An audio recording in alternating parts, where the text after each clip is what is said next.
আমি তো ভালোবাসি তোকে পর্ব ৩২। অনেক ভেবেচিন্তে মেঘ একটা প্ল্যান করেছে।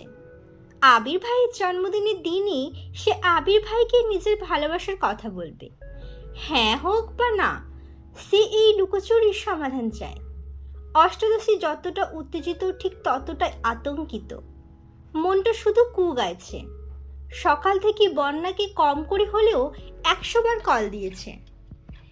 মেঘ বিশাল এক লিস্ট তৈরি করেছে, কিন্তু শপিং করতে সে যাবে কিভাবে? গতকালই রেজাল্ট দিল, এই অবস্থায় শপিংয়ে যাবে বললে আব্বু কি করবে আল্লাহ জানে। আলী আহমেদ খান আর মালিহা খান সকাল থেকে বেশ কয়েকবার মেঘকে বুঝিয়ে গেছেন, কিন্তু সেসব শুধুই পড়াশোনা নিয়ে। শপিংয়ে যেতে দিবে কি না, আবার যেতে দিলেও যদি আম্মু বা বড় আম্মুর সঙ্গে যায় তাহলে তো আবির ভাইয়ের জন্য কিছুই নিতে পারবে না সে। বিকেলের দিকে আবারও বন্যাকে কল দিয়েছে। মেঘ, আমি কি করব বল না প্লিজ। বন্যা, তোকে তো বললাম তুই বাসা থেকে বের হলে আমায় জানাস, আমি শপিংয়ে যাব তোর সাথে, কিন্তু বাসায় বসে থেকে কি করব করিস না। মেঘ, বাসা থেকেই তো বের হতে পারবো না। বন্যা, তাহলে একটাই উপায় আছে, অনলাইনে অর্ডার করতে পারিস। মেঘ, সেটা কিভাবে করে? আমি তো কখনো করিনি। বন্যা, আমিও করিনি, কিন্তু আপু মাঝে মাঝে অনলাইনে কেনাকাটা করে, কিন্তু বিস্তারিত জানি না। মেঘ, এখন কি করব? বন্যা, তোর ভাইকে জিজ্ঞেস করতে পারিস। মেঘ, ভাইয়াকে বলার সাহস নাই আমার। যদি জিজ্ঞেস করে কি আনবো বা বলে আমি এনে দেই তখন? বন্যা চিন্তিত স্বরে বলল, সেটাও হতে পারে, কিন্তু কিছু করার নেই। বের হতে যেহেতু পারবি না তাহলে রিস্ক তো নিতেই হবে, আর না হয় বাদ দে। মেঘ ফোঁস করে শ্বাস ছেড়ে বলল, বাদ দিতে পারবো না, আমার জানতেই হবে উনি কাকে ভালোবাসেন। বন্যা পুনরায় বলল, যদি বলেন জান্নাত আপুকে ভালোবাসেন তখন কি করবি? মেঘের কণ্ঠস্বর ভিজে আসছে। ভেজা কণ্ঠে বলল, তাহলে আমি এই বাড়ি ছেড়ে চলে যাব। যে বিশ্ববিদ্যালয়েই ভর্তি হব সেখানের হোস্টেলে চলে যাব, আর বাসায় ফিরব না। চোখের আড়াল হলে ধীরে ধীরে হয়তো আবির ভাই মনের আড়ালও হয়ে যাবেন। শেষ কথাটুকু বলে কান্না শুরু করে দিয়েছে। বন্যা কিছু বলার আগেই কল কেটে দিয়েছে মেঘ। রাত 10টার দিকে মেঘ তানভীরের জন্য ব্যালকনিতে পায়চারি করছে। তানভীরকে কিভাবে কি বলবে সেই শব্দগুলো সাজাচ্ছে, কিন্তু অনেকক্ষণ হয়ে গেছে তানভীর ফিরছে না। কিছু একটা ভেবে মেঘ আবিরের রুমের দিকে পা বাড়ালো। দরজায় দাঁড়িয়ে আস্তে করে বলল, আসবো? আবির ফোনে কথা বলছিল। মেঘের কণ্ঠ শুনে ঘাড় ঘুরিয়ে তাকালো। ফোন কানে রেখেই বলল, আয়। মেঘ বিছানার পাশে চুপ করে দাঁড়িয়ে আছে। ফোনের ওপাশ থেকে কে যেন কি বলছে। আবির উচ্চস্বরে হেসে উত্তর দিল, আমার চিন্তা না করে এখন নিজের চিন্তা করো, রাখছি। কল কেটে মেঘের দিকে তাকিয়ে স্বাভাবিক কণ্ঠে বলল, কিছু বলবি? আবির ভাইয়ের ফোনে বলা কথাটা মেঘের মাথায় ঘুরছে। এক মুহূর্তেই মনটা খারাপ হয়ে গেল। কার সাথে কথা বলছিল? কিসের কথাই বা বলছিল? মেঘ এসব ভাবনায় মগ্ন। আবির কপাল গুঁজকে ভারী কণ্ঠে প্রশ্ন করল, কি হয়েছে? কথা বলছিস না কেন? মেঘ নড়ে উঠল। শীতল কণ্ঠে বলল, অনলাইনে শপিং কিভাবে করে? মেঘের এমন প্রশ্ন শুনে আবির ভ্রুজোড়া কপালে তুলে অবাক দৃষ্টিতে তাকালো। আবির ভেবেছিল এখনো হয়তো রেজাল্টের চিন্তায় মেঘ মন খারাপ করে আছে, কিন্তু সে যে রেজাল্টের চিন্তা থেকে বেরিয়ে শপিং করার কথা ভাবছে বা শপিং করতে চাচ্ছে, এতে আবির খুব খুশি হয়েছে। আবির ঠান্ডা কণ্ঠে বলল, কি লাগবে বল, আমি এনে দেবো নে। মেঘ মাথা নিচু করে জানালো, আমি শিখিয়ে দিবেন প্লিজ। আবির নিজের ফোন থেকে কিছু টাকা মেঘের নাম্বারে দিয়ে শপিংয়ের সিস্টেম বুঝিয়ে দিয়েছে। মেঘ চলে যেতে নিলে আবির ভারী কণ্ঠে বলল, দাঁড়া। মেঘ দরজার কাছে গিয়ে দাঁড়িয়ে পড়েছে। আবির নিজের ওয়ালেট থেকে একটা ক্রেডিট কার্ড বের করে মেঘের দিকে এগিয়ে দিল। আবির পুরো কণ্ঠে জানালো, এই কার্ডটা আমার ছিল, আজ থেকে এটা তোর। যখন যা ইচ্ছে কিনতে পারিস। সাথে ক্রেডিট কার্ডের পিন নাম্বারটাও বলে দিয়েছে। আবিরের এমন কাণ্ডে মেঘ আশ্চর্য বনে গেল। জিভ দিয়ে ঠোঁট ভিজিয়ে বৃহৎ নয়নে আবিরের দিকে তাকিয়ে আছে। আবির বড় করে নিঃশ্বাস ছেড়ে ভুরু গুটিয়ে বলল, এভাবে তাকাইস না প্লিজ। মেঘ সঙ্গে সঙ্গে মাথা নিচু করে রুম থেকে বেরিয়ে যাচ্ছে। আবির নিশ্চুপ চেয়ে আছে তার প্রিয়তমার যাওয়ার পানি। আজ রাত 12টায় আবিরের জন্মদিন। বন্ধুরা আবিরকে আটকে রেখেছে। আবির কখনো জন্মদিন পালন করে না, কিন্তু এত বছর পর বন্ধুর জন্মদিনের সময় বন্ধুকে কাছে পেয়েছে। তাই সবাই মিলে প্ল্যান করেছিল, তানভীরকেও আগে থেকে সব কিছু জানিয়ে রেখেছিল। কাছের 4 বন্ধু আর তানভীর বাদেও আরও 20 জন বন্ধু আসছে। ওদের সাথে তেমন দেখা সাক্ষাৎ হয় না। আবিরের জন্মদিন উপলক্ষে সবগুলো প্ল্যান করেই আসছে। বিশাল বড় কেক, সাথে গিফট, পার্টি স্প্রে সব নিয়ে আসছে। 12টা পর্যন্ত অপেক্ষা করা সম্ভব না বলে রাত 10টার পরেই কেক কেটে ফেলেছে। বন্ধুদের হই হল্লোড় শেষে সবাইকে নিয়ে রেস্তোরাঁয় গেছে। খাওয়া দাওয়া শেষে সবাইকে বিদায় দিয়ে আবির আর তানভীর বাসার দিকে চলে আসছে। ঘড়ির কাঁটায় যখন ঠিক 12টায়, তখন আবির আর তানভীর বাসায় ঢুকছে। বাড়ির সবাই অনেক আগেই ঘুমিয়ে পড়েছে। খানবাড়িতে কখনোই কারো জন্মদিন পালন করা হয় না, তাই জন্মদিন আর অন্য কোনো দিনের মধ্যে তেমন কোনো পার্থক্য নেই বললেই চলে। হাতে বন্ধুদের কিছু গিফট নিয়ে আবির রুমের দিকে যাচ্ছে। তানভীরও রুমে চলে গেছে। আবির মেঘের রুমের সামনে এসে থমকে দাঁড়ালো। একবার তাকিয়ে দেখলো, নিচ থেকেও তাকিয়ে দেখেছে। ব্যালকনিতে মেঘ ছিল না, দরজাও চাপানো, লাইট অফ। প্রতিদিন অপেক্ষা করলেও আজ মেঘ ঘুমিয়ে পড়েছে। এটা ভেবে আবিরের মন কিছুটা খারাপ হলো। যত ব্যস্তই থাকুক না কেন, আবিরের মাথায় সবসময় থাকে বাসায় কেউ একজন তার অপেক্ষা করছে। ভাবতেও ভালো লাগে। তবে আজ তার ব্যতিক্রম ঘটল। আবির কয়েক মুহূর্ত থেমে আবার নিজের রুমের দিকে চলে গেল। এক হাতে গিফটগুলো নিয়ে অন্য হাতে দরজা ধাক্কা দিতেই আশ্চর্য নয়নে তাকালো। রুম জুড়ে মাটির প্রদীপ জ্বলছে। বিছানার উপর একটা কেক রাখা, তার আশেপাশে ছোট বড় বেশ কয়েকটা গিফট বক্স। অকস্মাৎ মেঘ পাশ থেকে এক গুচ্ছ লাল রঙের গোলাপ আবিরের সামনে ধরে কাঁপা কাঁপা গলায় বলল, হ্যাপি বার্থডে আবির ভাই। একটা সাদা রঙের জামা পরনে, চুলগুলো ছাড়া। এই কয়েক মাসে মেঘের চুলগুলো বেশ লম্বা হয়ে গেছে। চোখে গাঢ় করে কাজল দেওয়া, ঠোঁটে হালকা করে লিপস্টিকও লাগিয়েছে আজ। রুম জুড়ে চলচল করা প্রদীপের আলোতে মেঘকে দেখে আবির বশীভূত নয়নে তাকিয়ে আছে। বুকের বাঁ পাশে থাকা হৃৎপিণ্ডে তীব্র স্পন্দন জানান দিচ্ছে খুব শীঘ্রই একটা অঘটন ঘটতে যাচ্ছে। আবির ফুলগুলো হাতে নিয়ে চোখ বন্ধ করে দীর্ঘশ্বাস ছাড়ল, কিন্তু হৃৎপিণ্ডে ছোটাছুটি কমছে না, বরং দ্বিগুণ বেড়ে গেছে। মেঘও তাকিয়ে আছে আবিরের মুখের পানে। আবির ভাইকে দেখে সবসময়ের মতো আজও মেঘের হৃৎস্পন্দন জোরালো হলো। আবিরের মোহময় দৃষ্টি তাকে স্থির থাকতে দিচ্ছে না। মাথায় থাকা প্রশ্নগুলো ভুলতে শুরু করেছে। মেঘের কাজল দেওয়া চোখ আবিরকে নিয়ন্ত্রণহীন করে তুলছে। আবির হাতে থাকা গিফটগুলো ড্রেসিং টেবিলে রাখতে রাখতে গম্ভীর কণ্ঠে শুধালো, এসবের মানে কি? আবিরের কণ্ঠস্বরে মেঘ স্বাভাবিক হলো, মাথা নিচু করে ফেলল সঙ্গে সঙ্গে, কিছুই বলল না। নিস্তব্ধতায় কাটল কিছুক্ষণ। আবির ফুলগুলোতে আলতো হাতে ছুঁয়ে সেগুলো বিছানার উপর কেকটার পাশে রেখে একটা ট্রাউজার নিয়ে ওয়াশরুমে চলে গেছে। আবির চলে যাওয়ায় মেঘ ধপ করে বিছানার পাশে বসে পড়েছে। আবির ভাই কিছু না বলেই চলে গেছেন। আল্লাহ জানে আজ কপালে কি আছে। আবির ভাই যদি কেক ফেলে দেন, যদি আবারও থাপ্পড় দেন, আনমনে হাবিজাবি ভাবছে। মেঘ বুঝতে পারছে না আবির ভাইয়ের জন্য অপেক্ষা করবে নাকি রুমে চলে যাবে। 5 থেকে 7 মিনিট বসে থেকে মেঘ সিদ্ধান্ত নিল রুমে চলে যাবে। তারপর আবির ভাই যা করার করতে থাকুক। মেঘ উঠে কয়েক পা এগোতেই আবির ওয়াশরুমের দরজা থেকে বলল, কোথায় যাচ্ছিস? কেক কাটবো না? মেঘের পা থেমে গেল। মাথা নিচু করে দাঁড়িয়ে পড়েছে সেখানেই। আবির ওয়াশরুম থেকে বের হয়ে একটা সাদা রঙের টি শার্ট পরেছে, হয়তো ইচ্ছে করেই পড়েছে।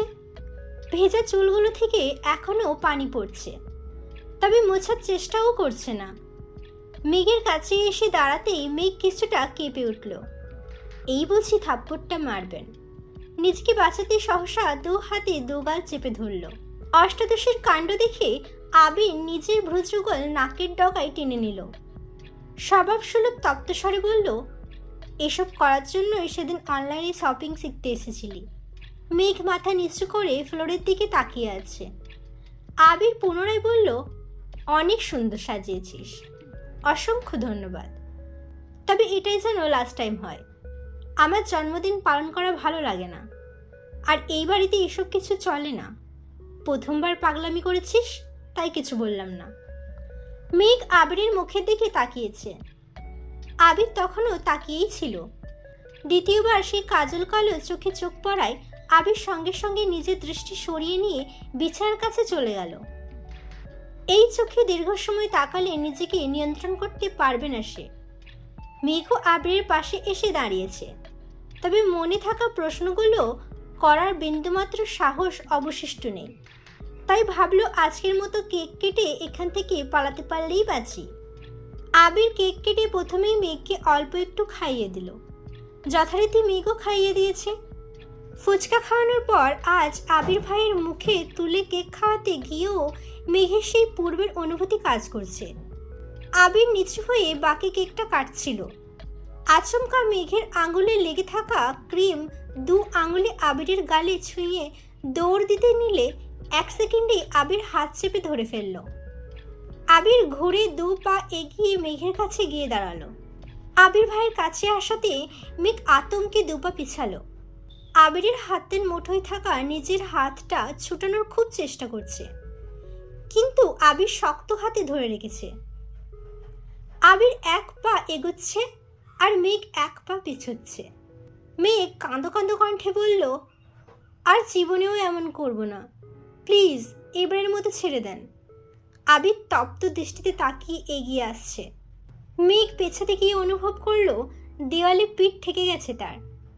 আবিরের হাতে থাকা মেঘের হাতটা দেওয়ালে চেপে ধরে একটু নিচু হয়ে অপর হাতে ছুঁয়ে দিল অষ্টাদশীর গাল। মেঘ গালে ক্রিম লাগানোর সঙ্গে সঙ্গে আবির কেকের ওপর হাত রেখে সবটুকু ক্রিম নিজের হাতে লাগিয়েছিল, সেটাই মেঘের 2 গালে লাগিয়ে দিয়েছে। মেঘের হাত পা কাঁপছে। আবির মাথা নিচু করাতে ভেজা চুলগুলো কপালে পড়ছিল। আবির অকস্মাৎ মাথা ঝাঁকাতে কপালে থাকা চুলগুলো কিছুটা সরে গেছে। সাথে সাথে চুলের পানি ছিটকে পড়েছে অষ্টাদশীর চোখে মুখে। সহসা 2 চোখ বন্ধ করে ফেলেছে মেঘ। আবির বিরক্তি ভরা কণ্ঠে বলল, আর কত চালাবি? তুই একটিও শান্তি দিবি না আমায়? যা না করতে বলি তাই বেশি বেশি করিস। চোখে কাজল দিতে না করেছিলাম, তারপরও কেন দিয়েছিস? আমার ধৈর্যের সীমা অতিক্রম করতে কেন উঠে পড়ে লেগেছিস? আবির বুঝতে পারছে মেঘের নিঃশ্বাস বন্ধ হয়ে আসছে। আবিরের হাতে থাকা হাতটা খুব জোরে কাঁপছে। অষ্টাদশীর সম্পূর্ণ দেহ তীব্রভাবে কম্পিত হচ্ছে। আবির আপাতমস্তক দেখল একবার। আবির মেঘের হাতটা ছেড়ে 2 পা পিছিয়ে গেল। আবির দূরে সরাতে মেঘ যেন হাত ছেড়ে বাঁচছে। দীর্ঘশ্বাস ছেড়ে নিজেকে কিছুটা স্বাভাবিক করে রুম থেকে ছুটে পালালো। আবিরও দরজা পর্যন্ত এগিয়ে গেল। ততক্ষণে মেঘ নিচের রুমে চলে গেছে। আবির বিছানায় বসে ফুলগুলো হাতে নিয়ে গন্ধ শুকে দীর্ঘ চুমু এঁকে দিল। হাত ধুয়ে এসে ধীরে ধীরে সবগুলো গিফট খুলে দেখল অনলাইনে ছেলেদের জন্য যা যা পেয়েছে সবই নিয়ে নিয়েছে। সবগুলোই মোটামুটি সুন্দর ছিল। আবির জিনিসগুলো সুন্দর করে গুছিয়ে রেখে ঘুমিয়ে পড়েছে। আজ শুক্রবার। সেই রাতের পর মেঘ আর আবিরের সামনে পড়েনি। ভয়ে আতঙ্কে নিজেকে রুমের মধ্যে বন্দি করে রেখেছে।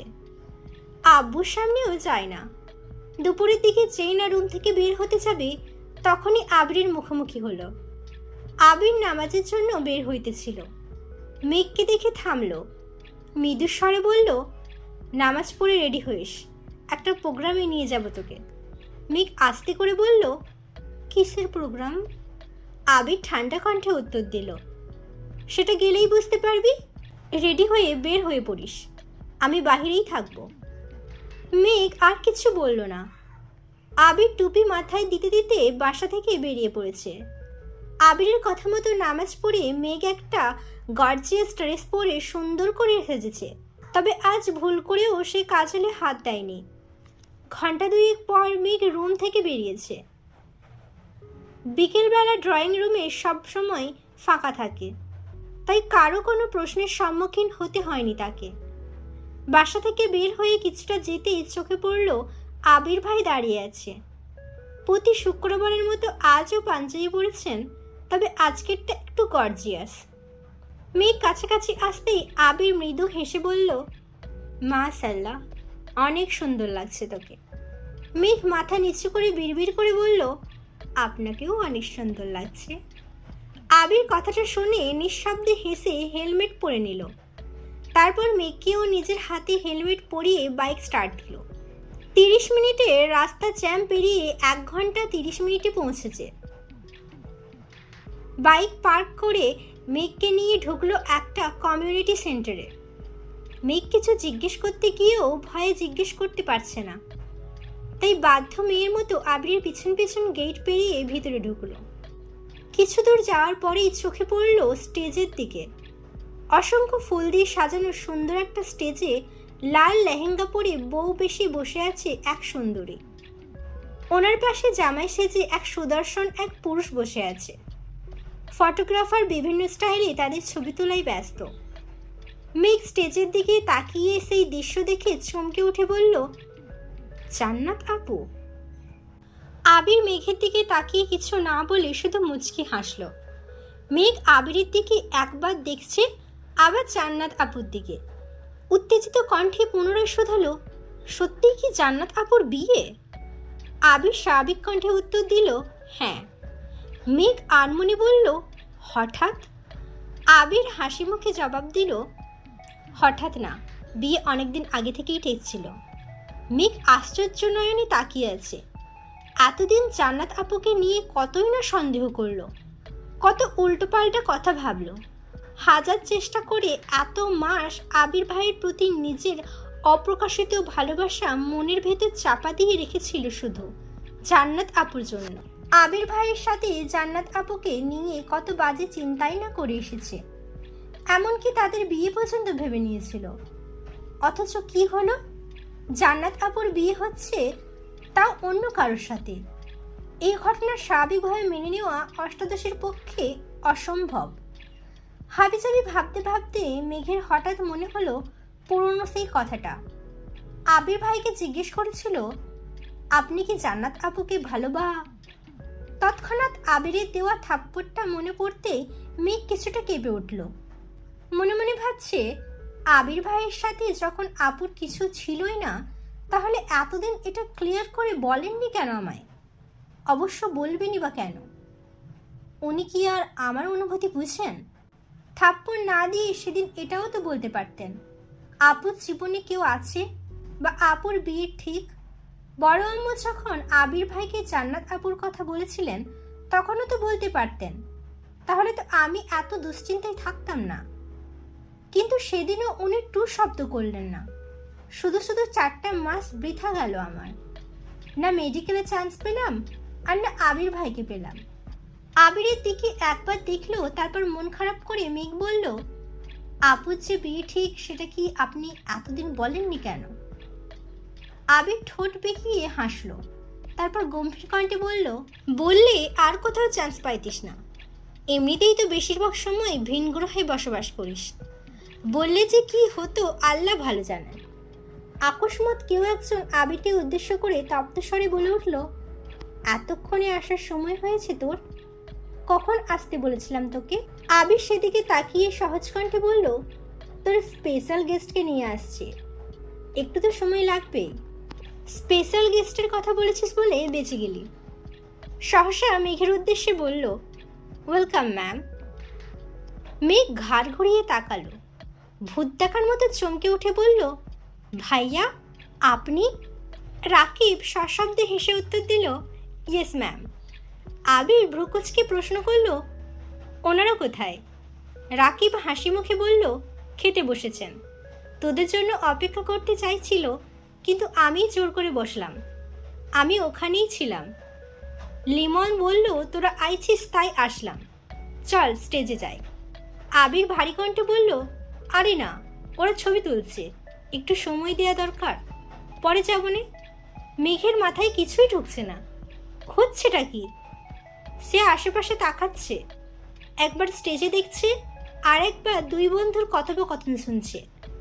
রাকিব আবিরের হাত ধরে উচ্চস্বরে বলল, কিসের পরে আই বলছি। এই কথা শুনে স্টেজ থেকে জান্নাত ঘাড় ঘুরিয়ে তাকালো। মেঘ আর আবিরকে দেখে হাসি মুখে ডাকলো, মেঘ এদিকে আসো। ভারী লেহেঙ্গা পরে হাঁটতে পারছে না, তাই মেঘকে ডাকছে। রাকিব টানছে, আবির চাচ্ছে না দেখে স্টেজ থেকে দুজনই এবার ডাক শুরু করেছে।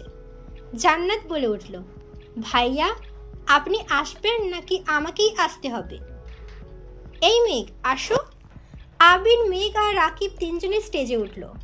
মেঘ জান্নাত আপুর কাছে যেতেই আপু এগিয়ে এসে মেঘকে জড়িয়ে ধরে বলল, কেমন আছো আপু? মেঘ এখনো ঘোরের মধ্যেই আছে, হাসার চেষ্টা করছে কিন্তু হাসি আসছে না। জেনে বুঝে কত অবহেলা করেছে আপুকে, এটা ভেবেই মেঘের খারাপ লাগছে। আস্তে করে বলল, আলহামদুলিল্লাহ ভালো, আপনি কেমন আছেন? জান্নাত মিষ্টি করে হেসে উত্তর দিল, আলহামদুলিল্লাহ। তুমি একদিন আমার পছন্দের মানুষ সম্পর্কে জানতে চেয়েছিলে না? উনিই আমার সেই পছন্দের মানুষ। আলহামদুলিল্লাহ ওনার সঙ্গেই আমার বিয়ে হচ্ছে। এদিকে আবির উঠতেই নতুন জামাই আবিরকে জড়িয়ে ধরে বলল, এত ভাব কিসের তোর? সকাল থেকে কম করে হলেও 100 কল দিয়েছি।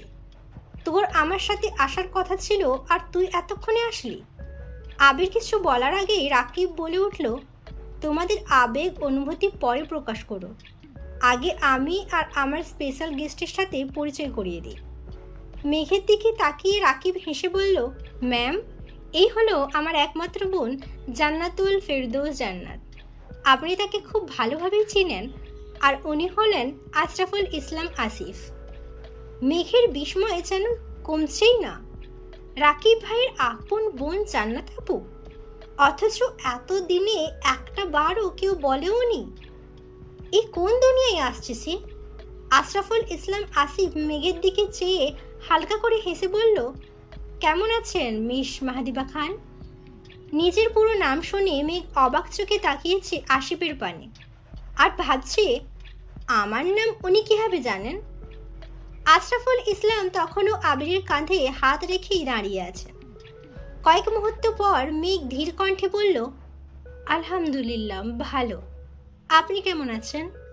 আলহামদুলিল্লাহ ভালো, ধন্যবাদ আপু। মেঘ ভ্রুকুচকে প্রশ্ন করল, কেন? আশরাফুল ইসলাম স্বাভাবিক কণ্ঠে বললেন, আপনি চান্স পেয়েছেন বিধায় আজ আমি বিয়ে করতে আসতে পারছি। আপনি চান্স না পেলে আমার আর বিয়ে করা হতো না, তাই ধন্যবাদ দিচ্ছি। আপনার গিফটটা আমি পাঠিয়ে দেব। মেঘের মাথায় হাজারটা প্রশ্ন ঘুরু ঘুরু করছে। হুট করে জান্নাত আপুর বিয়ে, আশরাফুল ইসলাম আসিফের বিয়ের সাথে মেঘের চান্স পাওয়ার সম্পর্ক, ওই লোকের মেঘের পুরো নাম জানা, আবির ভাইয়ের প্রতি এমন আচরণ। মেঘ ভাবছে উনিও কি তাহলে আবির ভাইয়ের বন্ধু? আশরাফুল ইসলাম আসিফ আকস্মাৎ আবিরের পেটে গোতা দিয়ে বললেন, কি রে বিয়ে কবে করছিস? আচমকা এমন প্রশ্নে আবির ভেবাচেকে খেল। তারপর ভাব নিয়ে বলল, তোমার জন্যই তো করতে পারছি না। আসিফ হুঙ্কার দিয়ে বলে উঠল, ফালতু কথা একদম বলবি না। আমার বিয়ে আটকে রেখে এখন আবার বলছিস আমার জন্য করতে পারছিস না? আজ তো বিয়ে করছি আমি, তাহলে তুই কাল বিয়ে কর, না হয় আজই কর। আবির মুখ গোমরা করে আস্তে করে বলল, যদি পারতাম এখনই করে বলতাম, তুমি তো সব কিছুই জানো। আসিফ হেসে প্রশ্ন করল, তাহলে আমার দোষ কেন দেশ? আবির উত্তর দিল, তোমার তো সুখের দিন, প্রিয়জনকে বিয়ে করে ফেলতেছ, আমার কি হবে? তোমার উপর দোষ দিয়েও যদি মনটাকে সান্ত্বনা দিতে পারি। তারপর আসিফ কানে কানে আবিরকে কি যেন বলল। আবির মেঘের দিকে একবার তাকালো। মেঘ নির্বোধের ন্যায় চেয়ে আছে। আশেপাশের ঘটনাগুলো অস্বাভাবিক লাগছে, তবুও স্বাভাবিকভাবে মেনে নেওয়ার চেষ্টা করছে। রাকিব আবিরকে উদ্দেশ্য করে বলল, তানভীর কই রে? ফোন বন্ধ কেন ওর? তোরা দুই ভাই যা হয়েছিস কি বলবো। আবির ভ্রুকুচকে উত্তর দিল, তানভীর মিটিংয়ে, শেষ করে আসবে বলেছে। জান্নাত হাসি মুখে বলল, আবির ভাইয়া চলেন ছবি তুলি। জান্নাত আর আসিফ জোরাজুরি করে মেঘ আর আবিরকে মাঝখানে বসিয়ে ওরা পাশে বসেছে। আবির ভাইয়ের পাশে বসে ছবি তুলছে, এটা ভাবতেই অষ্টাদশীর দেহে অন্যরকম শিহরণ জাগছে। বউয়ের আসনে বসে এক মুহূর্তের জন্য নিজেকে বউ ভেবে নিয়েছে। রাকিব গিয়ে বন্ধু দুটো ডেকে এনেছে। বন্ধুরা সবাই মিলে বেশ কিছু ছবি তুলে যে যার মতো কাজে চলে গেছে। আবির মেঘকে নিয়ে নিচে গিয়ে বসলো।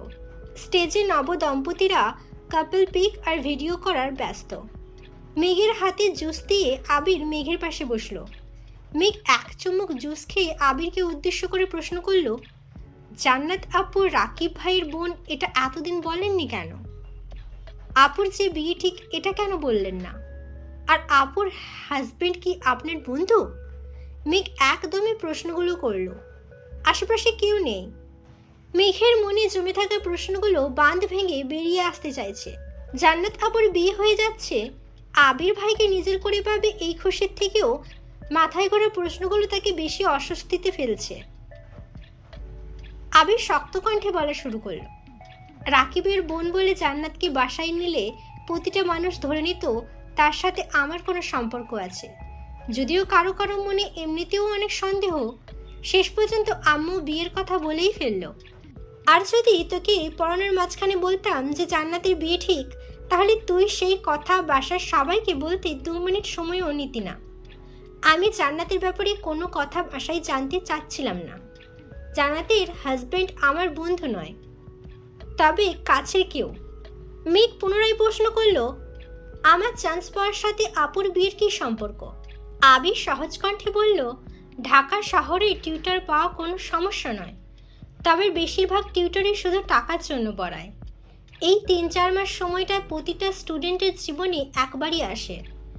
আমার এমন একজনকে প্রয়োজন ছিল যে তোর পড়াশোনাটাকে গুরুত্ব দিবে, নিজের বোন ভেবে পড়াবে।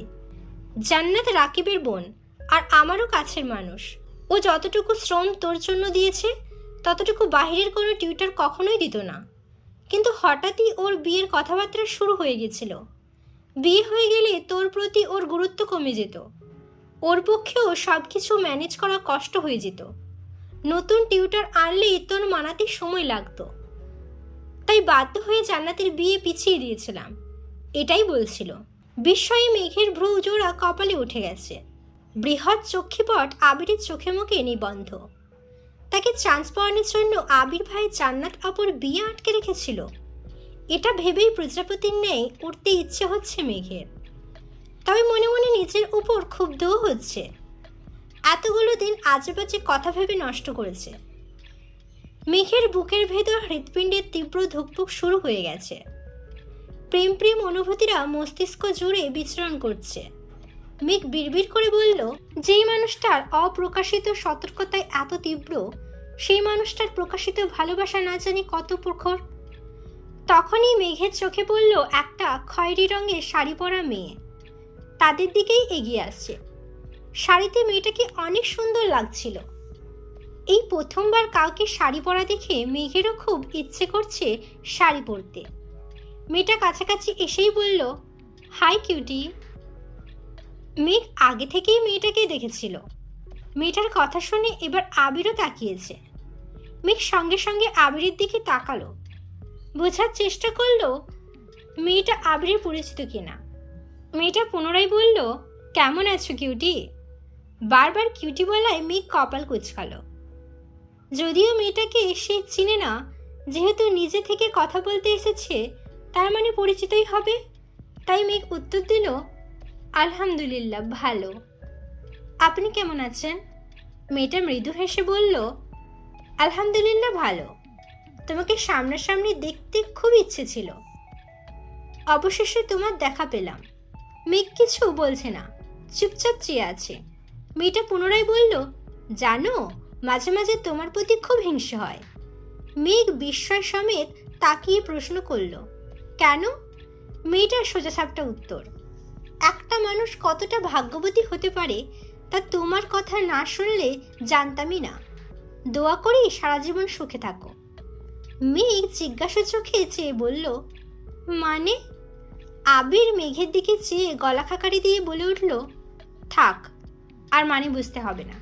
মেয়েটার দিকে না তাকিয়েই বলল, আপনাকে খুঁজে না পেয়ে হয়তোবা কেউ হয়রান হয়ে যাচ্ছে, আপনি বরং ওনার কাছে যান।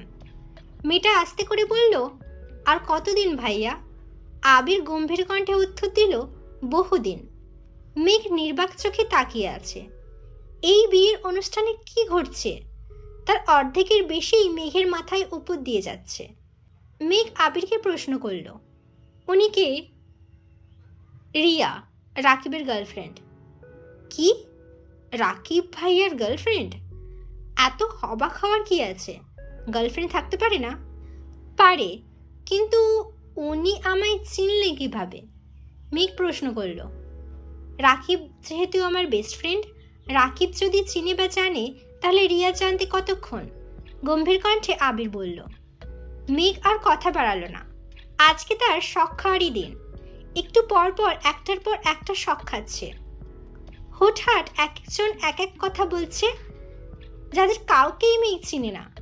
আচমকা আবির উঠে গিয়ে একজনকে সালাম দিল। মহিলা সালামের উত্তর দিয়ে আবিরের বাহুতে হাত বোলাতে বোলাতে বললেন, কখন আসছিস? তোদের জন্য অপেক্ষা করছিলাম। তারপর তোর বন্ধু জোর করে খেতে বসালো নিয়ে। আবির মৃদু হেসে উত্তর দিল, কিছুক্ষণ আগেই আসছি। একটা 15 বছরের মেয়ে আর একটা 19 বছরের ছেলেও ছিল ওনার পিছনে। মেয়েটা আচমকা বলে উঠল, ভাইয়া, ভাবি কোথায়? মেয়েটার দেখা দেখি ছেলেটাও বলল, তুমি না বলেছিলা ভাবিকে নিয়ে আসবা, ভাবি কোথায়? আবির চোখ রাঙিয়ে ভারী কণ্ঠে বলল, আর একবার যদি ভাবি বলে সম্বোধন করিস তাহলে তোদের খবর আছে। আপু বলবি, মনে থাকবে। দুজনেই মাথা নেড়ে সম্মতি জানালো। মহিলা আবিরকে উদ্দেশ্য করে বলল, দিবা আসেনি? আবির হ্যাঁ বলে পেছন দিয়ে তাকিয়ে হাত দিয়ে মেঘকে ইশারা করল। মেঘ উঠে ওনাদের কাছে যেতেই আবির বলল, এই যে তোমার মাহাদিবা। মহিলা সহসা মেঘকে জড়িয়ে ধরে কান্না করে দিয়েছেন। হঠাৎ করে জড়িয়ে ধরায় মেঘ কিছুটা নড়ে উঠল। মেঘ পাথরের ন্যায় দাঁড়িয়ে আছে আর মনে মনে ভাবছে, এই মহিলা কে? এই জীবনে ওনাকে দেখেছে বলে মনে পড়ছে না। উনি জড়িয়ে ধরলেন কেন? আর কান্নাই বা কেন করছেন? একটু পর মেঘকে ছেড়ে মহিলা কান্নারত কণ্ঠে বললেন, মাশাআল্লাহ, অনেক বড় হয়ে গেছিস, দোয়া করি আরো বড় হ। মেয়েটা হাত বাড়িয়ে বলল, হাই আপু, আমি আইরিন। মেঘও স্বাভাবিক হয়ে হাত বাড়িয়ে হ্যান্ডশেক করে বলল, হ্যালো, আমি মেঘ। হ্যাঁ, আমরা জানি তুই মাহাদিবা খান মেঘ। বাই দ্য ওয়ে, আমি আরিফুল ইসলাম আরিফ। জামাইয়ের নামের সঙ্গে মিল আছে দেখে মেঘ ধরে নিল ওনারা জান্নাত আপুর শাশুড়ি আর ননদ দেবর হবেন। কিন্তু আবির ভাইয়ের সাথে কি সম্পর্ক? আর মেঘকেই বা কিভাবে চিনে তা বুঝতে পারছে না। মহিলা পুনরায় প্রশ্ন করলেন, তানভীর আসেনি? আবির বলল, না, আসবে কিছুক্ষণের মধ্যে। মেঘ আবারও অবাক হলো। তানভীর ভাইয়াকেও চিনেন, কিন্তু ওনারা কারা? মুখের উপর জিজ্ঞেসও করতে পারছে না।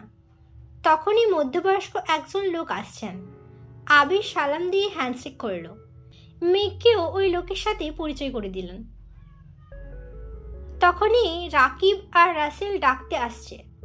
আবির ওনাদের বসিয়ে মেঘকে নিয়ে চলে যেতে গেছে। খেতে বসেও মেঘের মাথায় শুধু মহিলার কান্না ঘটছে। মেঘ না পেরে আবিরকে প্রশ্ন করেই ফেলল, আন্টিটা কে ছিল? আর উনি আমায় দেখে কান্না কেন করছিলেন?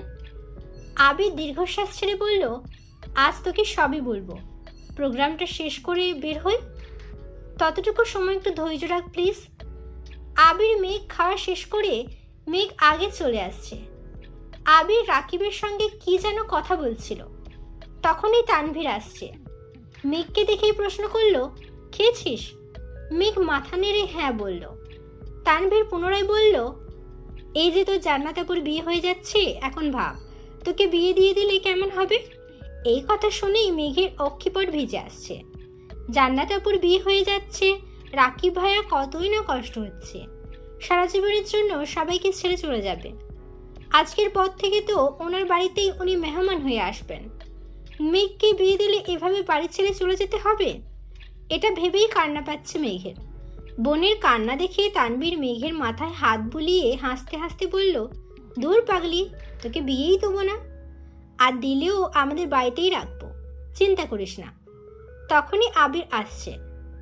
তানভীরের দিকে তাকিয়ে রাগেশ্বরে প্রশ্ন করল, কি বলছিস ওরে, কাঁদছে কেন? তানভীর আস্তে করে বলল, এমনিতেই দুষ্টামি করছি। আবির রেগে কটমট করছে। মেঘের চোখ থেকে এক ফোঁটা পানি পড়লে আবিরের পায়ের রক্ত মাথায় উঠে যায়। মেঘকে কাঁদতে দেখলে আবিরের হৃদয়ে আঘাত লাগে। এমনিতেই মেঘ আবেগেই হুটহাট কান্না করে, তার উপর কেউ ইচ্ছাকৃত কাঁদালে আবিরের খুব রাগ হয়। স্টেজ থেকে আরিফ ডাকছে। তানভীর চলে গেছে। আবির মেঘকে নিয়ে একটু পরে গেছে। রাকিবের বাসার লোক, আসিফদের বাসার সকলে আবির, মেঘ, তানভীর সবাইকে নিয়ে ছবি তুলেছে। ছবি তোলা শেষে তানভীর রয়ে গেছে। জান্নাতের বিয়ে উপলক্ষে আনা স্বর্ণের গলার হারটা আবির মেঘকে দিয়েই দিয়েছে। তারপর সবার থেকে বিদায় নিয়ে বেরিয়ে পড়েছে। আসার সময়ও সেই মহিলা মেঘকে জড়িয়ে ধরে কান্না করেছেন। জোর করে 2000 টাকা দিয়ে মেঘের মাথায় হাত বুলিয়ে দিয়েছেন। প্রতি সপ্তাহে বন্ধুরা মিলে যেখানে আড্ডা দেয়, আজ মেঘকে নিয়ে আবির সেই জায়গাতেই এসেছে। কিছুক্ষণ আগেই সন্ধ্যে নেমেছে। দুটা চেয়ার সাইডে রেখে মেঘকে বসিয়ে দোকান থেকে একটা আইসক্রিম এনে মেঘকে দিল। মেঘ ধীর কণ্ঠে বলল, আমি আইসক্রিম খাবো না, আমাকে বলুন উনি কে, আমাদের সাথে ওনার কি সম্পর্ক, আর উনি বারবার কাঁদছিলেন কেন? আবির ভারী কণ্ঠে বলল, বললাম তো সব বলবো, আগে তুই আইসক্রিমটা খা। মেঘ আইসক্রিম খাচ্ছে ঠিকই, কিন্তু তার পূর্ণ মনোযোগ আবির ভাইয়ের চোখে মুখে।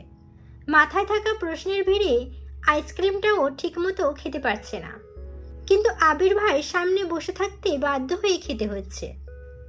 এই ছিল আমি একটু ভালোবাসি তোকে পর্ব 31। পরবর্তী পর্বগুলো খুব তাড়াতাড়ি নিয়ে আসবো। আপনারা লাইক করবেন, কমেন্ট করবেন, শেয়ার করবেন এবং অফকোর্স সাবস্ক্রাইব করবেন। তো পরবর্তী পর্ব নিয়ে খুব তাড়াতাড়ি আসবো। সুস্থ থাকবেন, ভালো থাকবেন, নিজের খেয়াল রাখবেন। আল্লাহ হাফিজ। আমি একটু ভালোবাসি তোকে পর্ব 33। মেঘ তাড়াহুড়ো করে আইসক্রিম শেষ করেছে। দুশ্চিন্তায় আইসক্রিমটাও শান্তিমতো খেতে পারেনি। এক দৃষ্টিতে আবিরের মুখের দিকে তাকিয়ে আছে, কিন্তু আবিরের দৃষ্টি অন্য কোথাও। আবির নিরবধি আকাশের পানে চেয়ে আছে। রাস্তার পাশে থাকা লাইটের আলোতে স্পষ্ট বোঝা যাচ্ছে আবিরের চোখ মুখের উজ্জ্বলতা বিলীন হয়ে গেছে। বিকেলে আসার সময় যতটা উৎফুল্ল আবির ভাইকে মেঘ দেখেছিল, সেই আবির ভাই যেন অন্য কেউ। চোখে মুখে চিন্তার ছাপ। মেঘ কিছু বলতে গিয়েও থেমে গেল। আবির শনিত কণ্ঠে বলে উঠল, এই পৃথিবীতে প্রতিটা মানুষের জীবনে সবচেয়ে গুরুত্বপূর্ণ ব্যক্তি হলো মা। সেই মায়ের লাশ দেখার বা ছোঁয়ার অধিকার যদি কোনো সন্তানের না থাকে, তাহলে সেই সন্তান পৃথিবীতে বেঁচে থেকেও মৃত। মেঘের ভ্রু কুচকালো। আবির ভাই কি বলছে, কি বোঝাতে চাচ্ছে, কিছুই বুঝতে পারছে না সে। আবির অসীম দূরত্ব থেকে দৃষ্টি সরিয়ে মেঘের দিকে তাকিয়ে ভরাট কণ্ঠে বলল, যে মানুষটাকে দেখে এসেছিস তিনি আর কেউ নয়, তোর, আমার, আমাদের সবার একমাত্র ফুপ্পি। এই কথা শোনা মাত্র মেঘের রক্ত সঞ্চালন বন্ধ হওয়ার অবস্থা হয়ে গেছে। মেঘ চিৎকার দিয়ে উঠল, কি? আবির সরু নেত্রে তাকিয়ে আছে। মেঘের চোখ যেন কোটর ছেড়ে বেরিয়ে আসতে চাইছে। চোখে মুখে অবিশ্বাসের ছাপ। এই কথা কখনোই বিশ্বাসযোগ্য নয়। জন্মের পর থেকে মেঘ জেনে এসেছে তাদের বাবা চাচা 3 জন। 18 বছর পর হঠাৎ করে ফুপ্পি আসবে কোথা থেকে? আচমকা এমন কথা শুনলে বিশ্বাস করবে না, এটাই স্বাভাবিক। আবির গভীর কণ্ঠে বলল, আমি জানি তুই বিষয়টা এত সহজে মানতে পারবি না, কিন্তু কিছু সত্যি কঠিন হলেও মানতে হবে। মেঘের দম বন্ধ হয়ে আসছে, গলা শুকিয়ে কাঠ হয়ে গেছে, গলা দিয়ে কোনো কথাই বের হচ্ছে না। এতক্ষণ যাবৎ কত প্রশ্নই মাথায় ঘুরছিল, এক মুহূর্তেই যেন সব প্রশ্ন উধাও হয়ে গেছে। মেঘ আতঙ্কিত কণ্ঠে শুধালো, আপনি কি আমার সাথে মজা করতেছেন? প্লিজ সত্যি করে বলুন, উনি কে? আবির কপাল কুঁচকে ভারী কণ্ঠে বলল, তোর সাথে কি আমার মজার সম্পর্ক? আর সিরিয়াস বিষয় নিয়ে আমি মজা কেন করব? ওনার নাম মাহমুদা খান আমিনা। নাম শুনে কি মনে হচ্ছে তোর? মেঘ এখনো অবিশ্বাস্য দৃষ্টিতেই তাকিয়ে আছে। ঢোক গিলে ভারী কণ্ঠে বলল, আপন ফুপ্পি। আবির কণ্ঠ দ্বিগুণ ভারী করে বলল, হ্যাঁ, আলী আহমেদ খান আর মোজাম্মেল খানের একমাত্র ছোট বোন এবং ইকবাল খানের একমাত্র বড় বোন। মেঘের দু কান দিয়ে হিজাবের ওপর দিয়েই গরম বাতাস বের হতে শুরু করেছে। নিঃশ্বাস আটকে আসছে বারবার। আবির ভাই তো মজা করার মানুষ না, আর ওনার চোখ মুখ দেখে মনেও হচ্ছে না যে উনি মজা করছেন। আর বিয়েতে ওই মহিলার আচরণও বুঝিয়ে দিচ্ছিল ওনার সাথে গভীর কোনো সম্পর্ক আছে। তাহলে কি উনি সত্যি সত্যি ফুপ্পি হন? এত বড় কথাটা কোনোদিন শোনালো না, কিন্তু কেন? মেঘ ভাবনা চিন্তা করে প্রশ্ন করল, এত বছরে কোনোদিনও তো ওনাকে আমাদের বাসায় যেতে দেখিনি। আব্বুদের আপন বোন হলে বাসায় যান না কেন? আবির মৃদু হাসল, ভরাট কণ্ঠে বলল, ওনাকে বাসায় যেতে দেখবি কিভাবে? তোর জন্মের প্রায় 10 বছর আগে উনি খানবাড়ি ছেড়েছেন। 27 বছর হবে ওই বাড়িতে পা পড়েনি ওনার। মেঘ ভ্রুকুচকে প্রশ্ন করল, কেন? কি হয়েছিল? আবির শান্ত কণ্ঠে বলা শুরু করলো, ফুপ্পি যখন ভার্সিটিতে পড়াশোনা করত তখন ফুপ্পির একজনের সাথে প্রেমের সম্পর্ক গড়ে ওঠে। পুরো ঘটনা আমি জানি না, তবে বাসায় বিষয়টা জানাজানি হয়ে গেছিল। তখন আমার আম্মু নতুন বউ, বছরখানেক হবে আম্মুর বিয়ে হয়েছে। তোর আম্মুর তখনও বিয়েই হয়নি। ফুপ্পির এই ঘটনা জানার পর আব্বু আর চাচু ফুপ্পিকে মেরে একটা রুমে 3 মাস দরজা বন্ধ করে আটকে রেখেছিল।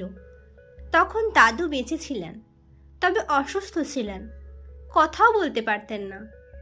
আম্মু দাদুর যত্ন করত, আবার ফুপ্পির দেখাশোনাও করত। ফুপ্পি আম্মুর হাতে পায়ে ধরে অনেক কান্নাকাটি করেছে, কিন্তু আম্মুর কিছুই করার ছিল না। 3 মাস ফুপ্পির ওপর 2 ভাই অত্যাচার করেছে যেন ওই ছেলেকে ভুলে যায়। এই পর্যায়ে ফুপ্পি খাওয়া দাওয়া বন্ধ করে দেয়। ধীরে ধীরে অনেক বেশি অসুস্থ হয়ে পড়ছিল। চিকিৎসা করে ফুপ্পিকে কিছুটা সুস্থ করার পর ফুপ্পি বাড়ি থেকে চলে গেছিল। ভাইদের অত্যাচারে সেই যে বাড়ি ছাড়ছিল আর কোনোদিন বাড়িতে ঢুকতে পারেনি। বাড়ি থেকে পালিয়ে গিয়ে ফুপাকে বিয়ে করে বছরখানেক ঢাকাতেই ছিল। চিঠির মাধ্যমে আম্মুর সাথে কয়েকবার যোগাযোগও করেছিল। ফুপ্পি বাড়ি ছাড়ার 1 বছরের মাথায় দাদু মারা গেছেন। ভাগ্যক্রমে তখন মেজো মামা আমাদের বাসায় ছিল, ঢাকা চাকরির পরীক্ষা দিতে আসছিল। আম্মু মেজো মামাকে ফুপ্পির বাসায় ঠিকানা দিয়ে দাদুর মৃত্যুর খবর পাঠাইছিল। এই কথা আব্বুরা কেউ জানত না। ফুপ্পি ফুপা দুজনেই আসছিল দাদুকে দেখতে। তখন আসিফ ভাইয়া ফুপ্পির পেটে ছিল। খানবাড়ির চৌকাঠে পা রাখতেই আব্বুর চোখ পড়ে দরজায়। চিৎকার দিয়ে 1 সেকেন্ডেই দাদুর লাশ চাদর দিয়ে ঢেকে রান্নাঘর থেকে দা নিয়ে বের হয়েছিল। যদি ফুপ্পি চৌকাঠ পার হওয়ার চেষ্টা করে তাহলে খুন করে ফেলবে। বাড়ি ভরা মানুষ থাকায় আব্বুকে আর চাচুকে সবাই আটকিয়ে রাখছিল, না হয় সেদিন খুনাখুনি হয়ে যেত। কত কত মুরব্বীরা উপস্থিত ছিল, কিন্তু আব্বুর মাথা সেদিন কেউ ঠান্ডা করতে পারেনি। দাদুর লাশ ছোঁয়া তো দূর, ফুপ্পিকে লাশ দেখতে পর্যন্ত দেয়নি। লাশ দাফন করে বাড়িতে পা রেখে প্রথম প্রশ্নটাই করেছিলেন, আমিনারে খবর দিচ্ছে কে? মায়ের মৃত্যুর শোকের থেকেও সেদিন 1000 গুণ বেশি তীব্র ছিল ওনার রাগ। কোনোভাবে জানতে পারছে আম্মু খবর পাঠাইছে। সেই দিন সেই অবস্থাতেই আম্মুকে বাড়ি থেকে বের করে দিয়েছিল। অথচ ফুপ্পি ওনারই মায়ের পেটের বোন। সেই বোনকে খবর দেওয়ার শাস্তিস্বরূপ আম্মুকে 2 মাস নানা বাড়িতে থাকতে হয়েছিল। একদম সংসার ভাঙার পর্যায়ে চলে এসেছিল। তখনকার সময়ে সংসার ভাঙা আম্মুর পক্ষে বা নানা বাড়ির মানুষের পক্ষে মেনে নেওয়া সম্ভব ছিল না। তারপর নানা, বড় মামা, আত্মীয় স্বজনরা অনেক বুঝিয়ে 2 মাস পরে আম্মুকে বাসায় নিয়ে আসছে। আব্বুর শর্ত একটাই ছিল, আর কোনোদিন ফুপ্পির সাথে যোগাযোগ করতে পারবে না। নিজের সংসার বাঁচাতে বাধ্য হয়ে সেই শর্ত মেনে নিয়েছিল আম্মু। মেজো মামা ফুপ্পির বাসায় গিয়ে সব ঘটনা বলে আসছিল। সেই দিন থেকে আজ পর্যন্ত ফুপ্পির সাথে বাসার কোনো যোগাযোগ নেই। মেঘ এতক্ষণ যাবৎ বিস্ময়কর দৃষ্টিতে আবিরের মুখ পানে তাকিয়েছিল। নিজের বাড়িতে এত বড় রহস্য লুকিয়ে আছে, অথচ সে কিছুই জানে না। আবির গলা খাকারি দিয়ে গম্ভীর কণ্ঠে বলল, তুই আমায় পাষাণ হিটলার বলিস? অথচ আমার থেকেও বড় মাপের হিটলার এত বছর যাবৎ খানবাড়িতে রাজত্ব করে আসছেন। যাদের কথার ওপর কারো কথা চলে না, যাদের ইচ্ছের বিরুদ্ধে কেউ কিছু করতে পারে না। ফুপ্পি নিজের পছন্দের মানুষকে বিয়ে করার অপরাধে মায়ের লাশ দেখার অধিকারটা পর্যন্ত হারিয়েছেন। 28 বছর যাবৎ বাবার বাড়ি পা রাখতে পারেন না। কতটা নিষ্ঠুর হলে মানুষ এমন কাজ করতে পারে? মেঘ দীর্ঘশ্বাস ছেড়ে প্রশ্ন করল, আপনি ফুপ্পিকে কিভাবে চিনেন? আবির শ্বাস ছেড়ে পুনরায় বলা শুরু করল, আমি ওনার সম্পর্কে জানতাম না। ছোটবেলায় একবার আম্মু পুরাতন জিনিসপত্র বের করেছিলেন। তখন একটা অ্যালবাম বের হয়েছিল। আমি অ্যালবামটা খুলে দেখছিলাম। আম্মু আব্বুর বিয়ের ছবি থেকে শুরু করে দাদা, দাদু, চাচুর মোটামুটি অনেকের ছবিই ছিল। যেহেতু ছোট ছিলাম, আগ্রহ নিয়ে ছবিগুলো দেখছিলাম আর সবাইকে চেনার চেষ্টা করছিলাম। হঠাৎ কয়েকটা ছবি চোখে পড়ে। ছবিগুলো দেখে চিনতে পারছিলাম না বলে আম্মুকে জিজ্ঞেস করেছিলাম। আম্মু কিছু বলার আগেই আব্বু রুমে চলে আসছিল। আব্বু আমার হাত থেকে অ্যালবাম নিয়ে আমায় পড়তে বসতে বলেন। আমিও চুপচাপ পড়তে চলে গেছিলাম। এই বিষয়ে আর ভাবিনি। তার কয়েক বছর পর দেশ ছাড়ার আগে আব্বু আম্মুর কিছু কাগজপত্রের দরকার ছিল। আমি তখন আব্বুর ফাইলে কাগজ খুঁজছিলাম। তখন একটা ফাইল চোখে পড়ে। ওই ফাইলে সার্টিফিকেট, ছবি, আরও কিছু কাগজপত্র ছিল। মাহমুদা খান আমিনা নামটা আমি প্রথমবার সেখানেই দেখেছিলাম। বাবা মায়ের নামের জায়গায় দাদা দাদুর নাম লেখা ছিল। ছবিগুলো দেখে ছোটবেলায় অ্যালবামে দেখা ছবিগুলোর কথা মনে পড়েছিল।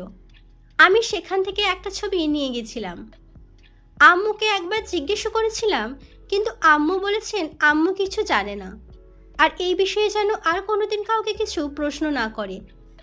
তখন কিছুদিন আমার মাথায় বিষয়টা ঘুরেছিল। পরে ভাবছি হয়তো মারা গেছেন, তাই আম্মু জানে না বা জিজ্ঞেস করতে না করেছেন।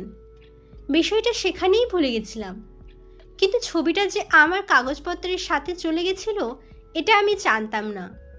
ওইখানে গিয়ে ছবিটা দেখে ফেললেও ইচ্ছে করছিল না, তাই আব্বু আম্মুর ছবির সঙ্গে রেখে দিয়েছিলাম। তবে কোনো দিন এই বিষয় নিয়ে ভাবি নাই। কথাগুলো শেষ করে আবির একটু থামল। মেঘ জিজ্ঞাসু চোখে চেয়ে থেকে আস্তে করে বলল, তারপর? গত বছরের শেষ দিকে জান্নাত আর আসিফ ভাইয়াকে নিয়ে একটু ঝামেলা হয়েছিল। তখন রাকিব আমাকে আসিফ ভাইয়ার ফেসবুক আইডি পাঠাইছিল। ওইখানে কভার ফটোতে একটা ছবি ছিল। কেন জানি আমার ছবিতে থাকা মহিলাটাকে খুব পরিচিত মনে হইতেছিল। আমি রাকিবকে বলে আসিফ ভাইয়ার বায়োডাটা সংগ্রহ করি। ওইখানে আমি দ্বিতীয়বারের মতো নাম দেখি মাহমুদা খান আমিনা। সেদিন প্রথমবারের মতো আমি বড়সড় ধাক্কা খাইছিলাম। আমি সব কিছু খুঁজে সেই পুরানো ছবিটা বের করে বারবার ফেসবুকের ছবির সাথে মিলিয়েছিলাম। অস্থিরতায় সেদিন আমি প্রায় মরতে বসেছিলাম। নিজের চোখে বিশ্বাস করতে পারছিলাম না। বিশ্বাস করতে কষ্ট হচ্ছিল যে আমার একজন ফুপ্পি আছে, তাও আবার জীবিত। সেদিন পরিস্থিতি সামলানোর বিন্দুমাত্র শক্তি ছিল না আমার। সেই রাতেই তানভীর আর আবিরকে আসিফ ভাইয়ার বাসায় পাঠাইছি। আমি ফুপ্পির সাথে সেদিন প্রথমবারের মতো ফোনে কথা বলেছিলাম। নাম পরিচয় বলার পর ওনার সে কি কান্না! তানভীরকে আঁকড়ে ধরে অনেক কেঁদেছিল। ফুপ্পির 28 বছর চেপে রাখা সব কষ্ট কান্নায় পরিণত হয়েছিল। তারপর বেশ কয়েকবার কথা হয়েছে ওনার সাথে। বারবার জিজ্ঞেস করেছি ঘটনা বলতে, কিন্তু বলেননি। বলেছেন আমি দেশে ফিরলে বলবে। দেশে ফেরার কয়েকদিনের মধ্যেই আমি তানভীর আর রাকিব ওনাদের বাসায় গেছিলাম। সেখানে গিয়েই সব ঘটনা শুনেছি। মেঘ আগের তুলনায় একটু স্বাভাবিক হয়েছে। মেঘ পুনরায় প্রশ্ন করল, জান্নাত আপুর কী ঝামেলা হয়েছিল? আবির এতক্ষণ গম্ভীর কণ্ঠে থাকলেও এবার একটু হাসার চেষ্টা করল। ধীর কণ্ঠে শোধালো, তেমন কিছু না। মেঘ আস্তে করে বলল, প্লিজ বলুন। আবির না পারতেও বলল, ফুপ্পিরা এত বছর যশোর ছিল। গত বছর ভাইয়ার চাকরি হওয়ায় সপরিবারে ঢাকা আসছে। কোনো এক অনুষ্ঠানে ভাইয়া জান্নাতকে দেখেছে। ভাইয়া জান্নাতকে ভালো লাগছে। কোনোভাবে খবর নিয়েছে জান্নাত ঢাকা বিশ্ববিদ্যালয়ে পড়ে। সেই থেকে প্রায় এই ভার্সিটির আশেপাশে জান্নাতকে ফলো করত, কিন্তু কোনোদিন কথা বলেনি। 6 মাস শুধু দূর থেকে ফলোই করেছে। একদিন সাহস নিয়ে কথা বলতে আসছিল, যদিও কথা বলতে পারিনি, কিন্তু সেটা রাকিবের কান পর্যন্ত পৌঁছে গেছিল। রাকিব 2-3 দিন খেয়াল করে বিষয়টা আমায় জানিয়েছিল। রাকিবের ভাইয়াকে পেটানোর চিন্তা ভাবনা ছিল। আমাকে জানানোর পর আমি বলেছিলাম ছেলেটার একটু খোঁজ নিতে, যদি সমস্যা মনে হয় তাহলে পেটাতে। রাকিব খোঁজ নিয়ে জানতে পারছে ভালো জব করে, অফিসের সবার সাথে নম্র ভদ্র আচরণ করে। সেখান থেকেই ফেসবুক আইডি সংগ্রহ করে আমায় দিয়েছিল। যাকে পেটানোর প্ল্যান ছিল সে আমার ভাই হয়ে গেল। যখন জানতে পারছে ভাইয়া জান্নাতকে পছন্দ করে, তখন রাকিব আর বাধা দেয়নি। তবে রাকিবের একটাই কথা ছিল, আমি দেশে না ফিরলে আর ফুপ্পির পুরো ঘটনা না জানলে সে জান্নাতের বিয়ের সিদ্ধান্ত নেবে না। ধীরে ধীরে জান্নাত আর ভাইয়ার মধ্যে মোটামুটি ভালো সম্পর্ক হয়েছে। আমি দেশে ফিরলাম, ভেবেছিলাম দেশে ফিরেই ওদের বিয়ে দেব, কিন্তু দেশে আসার পর তোর কোচিং টিউশন থেকে খবর নিয়ে দেখলাম তোর পড়াশোনার নাজেহাল অবস্থা। এভাবে পড়লে চান্স পাবি না। তোর পড়াশোনা গুছিয়ে দেওয়ার জন্য একজন মানুষ দরকার ছিল। তখন জান্নাতের কথা মাথায় আসে, আর জান্নাতকে আনি। জান্নাতের বিষয়ে সিদ্ধান্ত নেওয়ার অধিকার যেহেতু রাকিবের, আর রাকিব আমার বেস্ট ফ্রেন্ড, তাই বিয়ের আলোচনা হওয়ার আগেই বন্ধ করে দিয়েছিলাম। কিন্তু অফিসিয়াল কাজে ভাইয়াকে 6 মাসের জন্য দেশের বাইরে যেতে হবে। ভাইয়া চাইছিল বিয়ে করে বউ নিয়ে কয়েক মাস ঘুরে তারপর যাবে, কিন্তু তোর অ্যাডমিশন টেস্টের থেকে আমার কাছে তাদের বিয়ে গুরুত্বপূর্ণ ছিল না। আমি রাজি হয় না বলে ভাইয়া ঘোরাঘুরির প্ল্যান বাদ দিয়ে বলেছে শুধু বিয়েটা করবে। বিয়ের পর তোকে যত ইচ্ছে পড়াতে। কিন্তু আমার কথা হলো, একবার বিয়ে হলো মানে জান্নাতের মাথায় সংসারের চিন্তা ঢুকবে, তখন তোর প্রতি তার দায়িত্ব কমে যাবে। এটা তো আমি কখনোই হতে দিব না। ভাইয়া যখন বুঝতে পারছে আমায় মানাতে পারবে না, তখন জান্নাতকে বোঝানো শুরু করেছে। কিন্তু জান্নাত তো আমায় বা রাকিবকে সবই বলে দেয়। জান্নাতের মাথা যাতে না খেতে পারে সেজন্য 2-1 মাস যাবৎ জান্নাতের সঙ্গে ভাইয়ার যোগাযোগ বন্ধ রেখেছি। রাকিব নতুন সিম কিনে দিচ্ছে জান্নাতকে। যেদিন রাতে তুই আমায় কল দিচ্ছিলি সেদিন আমি, রাকিব আর তানভীর ফুপ্পিদের বাসায় ছিলাম। বিয়ের কথাবার্তা বলতে গেছিলাম। তুই চান্স পেলেই বিয়ে হবে এরকমটাই শর্ত ছিল। কিন্তু রাতে ফেরার পর তোর খাতা ভর্তি হাবিজাবি লেখা দেখে আমার মাথায় রক্ত উঠে গেছিল। যার জন্য আমি এত মানুষের বিরুদ্ধে লড়তেছি, সে কিনা পড়াশোনাটাকে গুরুত্বই দিচ্ছে না। সেই রাগে সেদিন খাতা পুড়িয়েছিলাম যাতে তুই পড়াশোনায় মনোযোগ দিস। যাদের সামনে বারবার গর্ব করে বলছি আমার মেয়ে চান্স পাবেই, চান্স না পেলে আমি তাদের মুখোমুখি হতে পারতাম না। তারা মুখে কিছু বলুক বা না বলুক, মনে মনে হলেও তো বলতো। এত কিছু করেও তো মেয়ে চান্স পেল না। এই কথাটা পৃথিবীর কোনো মানুষ যাতে বলতে না পারে সেই জন্য আমি তোকে সারাক্ষণ পড়ার কথা বলতাম। আলহামদুলিল্লাহ, তোর চেষ্টা আমার ইচ্ছে পূরণ হয়েছে। আল্লাহ আমার আশা পূরণ করেছেন, আর তোকেও অসংখ্য ধন্যবাদ। মেঘের গলায় আটকে থাকা নিঃশ্বাসটা দীর্ঘশ্বাস হয়ে বেরিয়ে আসলো। মেঘের আড়ালে মেঘকে নিয়ে কত কত ঘটনা ঘটেছে। আবির ভাইয়ের গত 4 মাসের করা আচরণগুলো বারবার মনে হচ্ছিল। এই ছিল আমৃত্যু ভালোবাসি তো কি পর্ব 33। পরবর্তী পর্বগুলো নিয়ে খুব তাড়াতাড়ি আসবো। আমার চ্যানেলটিকে সাবস্ক্রাইব করবেন এবং নোটিফিকেশান আসার জন্য bell icon button of course click করে রাখবেন। লাইক করবেন, কমেন্ট করবেন, শেয়ার করবেন। সুস্থ থাকবেন, ভালো থাকবেন, নিজের খেয়াল রাখবেন। আল্লাহ হাফেজ। আমি তো ভালোবাসি তোকে পর্ব 34। আবির রাসভারী কণ্ঠে আবার বলে উঠল। সবাই জানে খান বংশের বড় ছেলে আমি। চাচাতো ভাই বোনদের মধ্যে আমি বড় হলেও সত্যিকার অর্থে আসিফ ভাইয়া আমাদের মধ্যে সবার বড়, আর আমি দ্বিতীয়। পরিস্থিতি মোকাবিলা করতে বা আমি সফল হতে পারবো কিনা জানি না, তবে আমি আমার জায়গা থেকে সর্বোচ্চ চেষ্টা করব ফুপ্পির সাথে আমাদের বাসার সম্পর্ক ঠিকঠাক করার। একটু থেমে আবির আবার বলল, জানিস মেঘ, এই দুজন মানুষের জন্য আমাদের বাড়ির প্রতিটা মানুষ ভেতর থেকে দুমড়ে মুচড়ে ভেঙে গেছে। তাদের রাগ আর অনাদেয় কর্মকাণ্ডের ফলাফল ভোগ করতে হয় বাকি সদস্যদের। ফুপ্পির মতো কাকামণির জীবনের সুখ শান্তিও কেড়ে নিয়েছে এই মানুষগুলো। কাকামণি ঠান্ডা মেজাজের মানুষ হওয়ায় আর শুধুমাত্র ভাই বলে হয়তো এখনো পর্যন্ত ঠিক আছে, না হয় ফুপ্পির মতো অবস্থা কাকামণিরও হতো।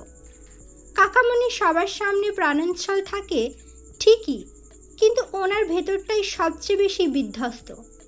ফুপ্পি তো তবুও ভালোবাসার মানুষকে পেয়েছেন, কাকামণি তো তাও পেলেন না। মেঘের মস্তিষ্ক জুড়ে বিচরণ করছে লক্ষাধিক প্রশ্ন, কিন্তু সেসব প্রশ্নের উত্তরে শুধু বাবা চাচার নামই উঠে আসবে। কাকামণির জীবনের ইতিহাস শোনারও ইচ্ছে নেই, তাই এই বিষয়ে প্রশ্ন করল না। নিজের আব্বু আর বড় আব্বু এতটা পাষাণ, এটা ভাবতেই মেঘের কষ্ট হচ্ছে। মেঘ বিভোর হয়ে স্মৃতি মনে করায় ব্যস্ত। আবির ভাই ফেরার পর থেকে যা যা ঘটেছে সব মনে করার চেষ্টা করছে। হঠাৎ মাথায় আসলো, আবির ভাই যে বারবার বাবা চাচার মুখের ওপর কথা বলেন, ওনারা যদি আবির ভাইকে... এটুকু ভেবেই মেঘ থেমে গেল। চিন্তিত স্বরে বলল, আপনি আব্বু বা বড় আব্বুর মুখের ওপর আর কথা বলবেন না প্লিজ। নিজের প্রতি প্রেয়সী দুশ্চিন্তা দেখে আবির আনমনে হেসে উঠল। স্বাভাবিক কণ্ঠে বলল, আমি যদি কথা না বলি তাহলে ওনারা ওনাদের মর্জি মতো সব কিছু করবেন।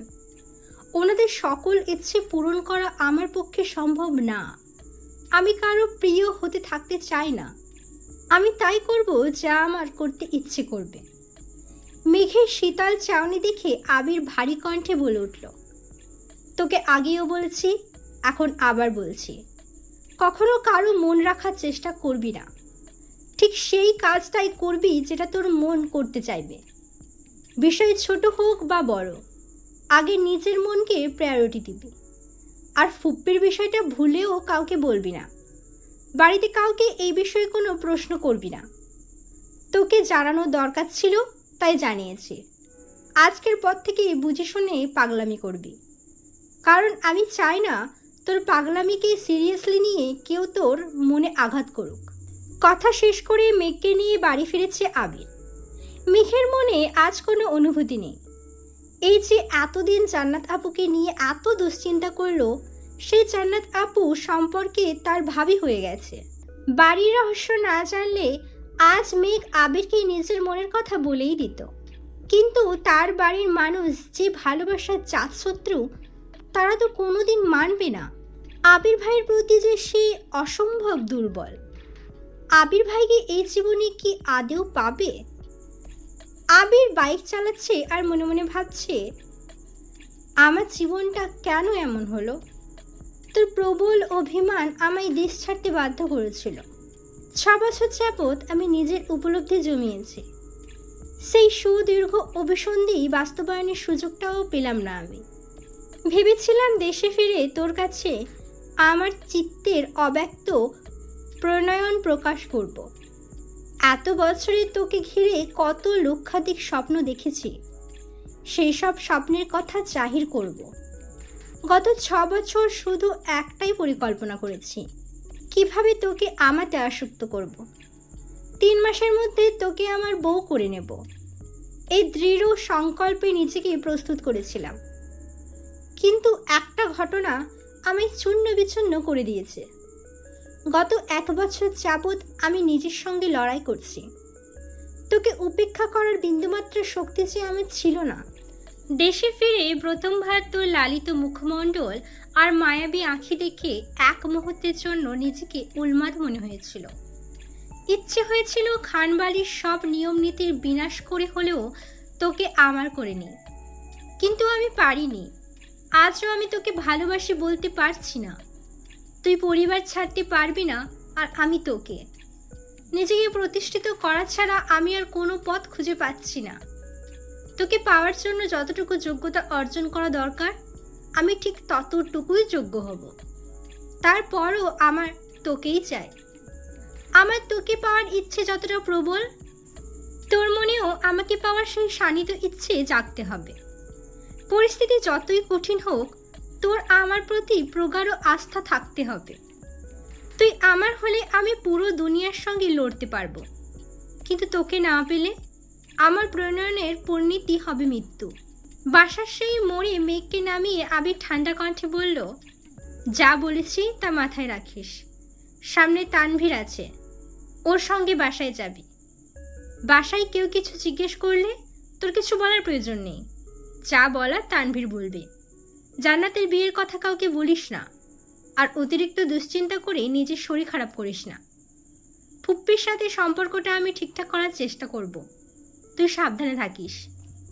তানভীর বাসার কাছেই মেঘের জন্য অপেক্ষা করছিল। মেঘকে নিয়ে বাসায় ঢুকেছে।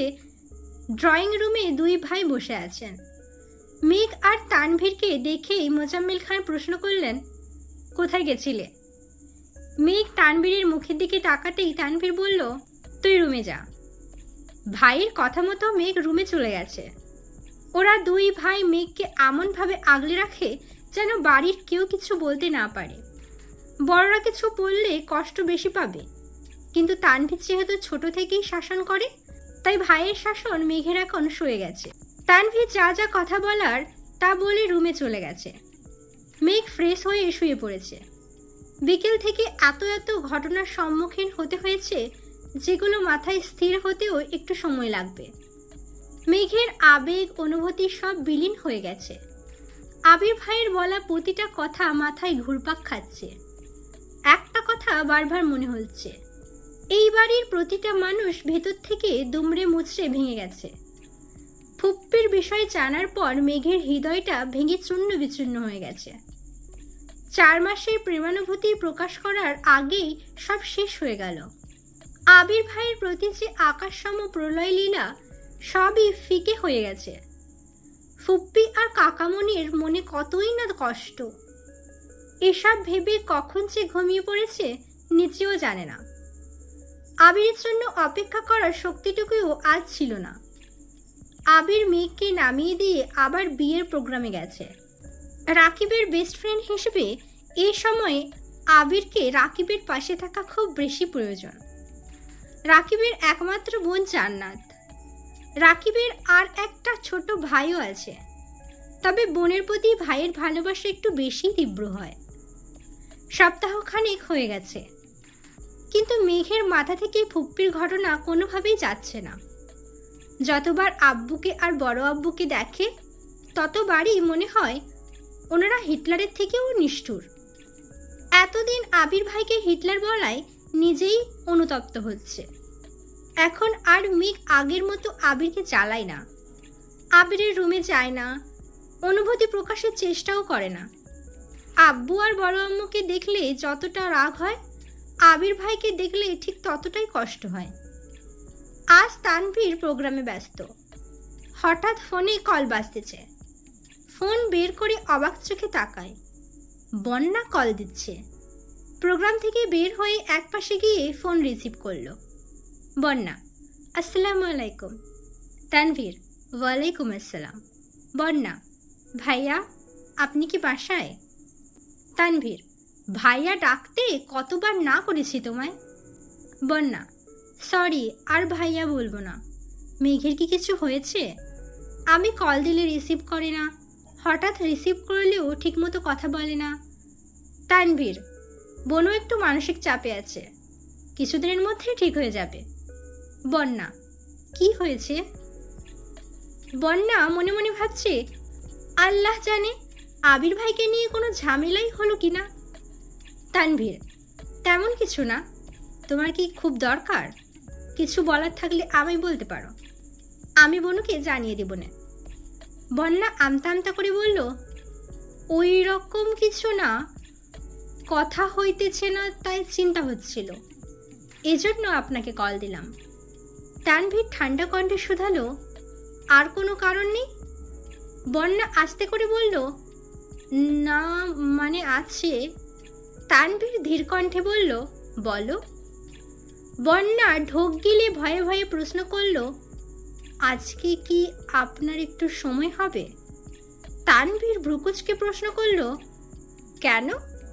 বন্যা একটু থেমে বলল, আপনার সাথে কি দেখা করা যাবে? আপনি মেঘকে নিয়ে আসলে ভালো হতো, যদি আপনার সময় হয় আর কি। তানভীর জানালো, বনুর মনের অবস্থা খুব একটা ভালো না। তারপর আমি জিজ্ঞেস করবো নে, বনু না আসলে কি আমি আসতে পারবো, নাকি দেখা করতে হলে বনুকে নিয়ে আসতেই হবে? বন্যা কিছু বলছে না দেখে তানভীর আবার বলল, আমি বিকেলে কল দেব তোমায়, রাখছি এখন। তানভীর ফোন রেখে আবিরকে কল দিল। আবিরের কড়া নিষেধ, মেঘকে এখন কোথাও নেওয়া যাবে না। মেঘের মন মেঘকেই ঠিক করতে হবে। সব বিষয়ে আবির বা তানভীর মেঘকে সাহায্য করতে পারবে না। তানভীর কি করবে বুঝতে পারছে না। মেঘকে জিজ্ঞেস না করলে বা মেঘের মতামত না নিলে পরবর্তীতে বন্যা বিষয়টা জানালে তানভীরকে ভুল বুঝবে। আবার মেঘ যদি ঘুরতে যেতে রাজি হয়ে যায় তাহলে আবিরও তো তানভীরকে মেরেই ফেলবে। দুটানা কাটিয়ে শেষমেশ মেঘকে কল করলো তানভীর। মেঘ তখন উপন্যাস পড়ায় ব্যস্ত। বাসায় শুয়ে বসে থেকে আর ভালো লাগছিল না। ফোন চাপতে গেলে আবির ভাইয়ের আইডি আসে সামনে। আবির ভাইকে দেখলেই বুকের ভেতরটা কেঁপে ওঠে। পড়াশোনার চাপ নেই, বাড়ির কারোর সাথে কথা বলতে ভালো লাগে না। চুপচাপ শুয়ে বসে থাকলে বারবার শুধু ফুপ্পির কথা মনে পড়ে। এসব কিছু কাটাতে আবির ভাইয়ের দেওয়া উপন্যাসের বইগুলো পড়া শুরু করেছে। বেশিরভাগ সময় উপন্যাসই পড়ে। উপন্যাস পড়ার আরেকটা অন্যতম কারণ হলো নিজেকে সবার থেকে আড়াল করে রাখা। তানভীর 2-3 বার জিজ্ঞেস করেছে ঘুরতে যাবে কিনা, কিন্তু মেঘের ঘুরতে যাওয়ার কোনো ইচ্ছে নেই। বোন রাজি না হওয়াতে তানভীরের জন্য ভালোই হয়েছে। আবির কাছে বকা খেতে হয়নি, কিন্তু বন্যা দেখা করবে কিনা কে জানে।